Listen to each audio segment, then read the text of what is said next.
నమస్తే రైతు సోదరులారా, మీరిప్పుడు ఇది చూడబోయే కొత్తిమీర విత్తనం కేరవాడి అనే గ్రామంలో సుధాకర్ అనే రైతు దీన్ని సాగు చేయడం జరిగింది. గత 25 రోజుల వెనకల హైటెక్ అంగిట్లో వచ్చి ఇది కొనడం జరిగింది.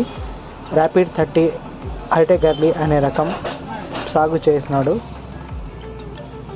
ఇప్పుడు వారి మాటల్లోనే తెలుసుకుందాం దీని గురించి. కేరవాడి మరియు వాటి సమీపంలో ఉన్న రైతులు వాళ్ళకి ఫోన్ చేసి దీని గురించి తెలుసుకోవచ్చు. ఇప్పుడు ఆయన మాటల నుండే తెలుసుకుందాం దీని గురించి మరియు ఈ పంట సాగు గురించి.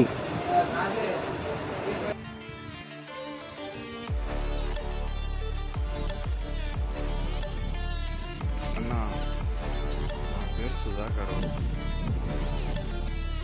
విత్తనాలు బ్రదర్స్ ఆదోన్లో హైటెక్లో తెచ్చాను. 21 దినానికే కూర వచ్చింది. 25 రోజులకల్లా అమ్మినాను. 30 రోజులకల్లా క్లోజ్ అయిపోతుందన్న.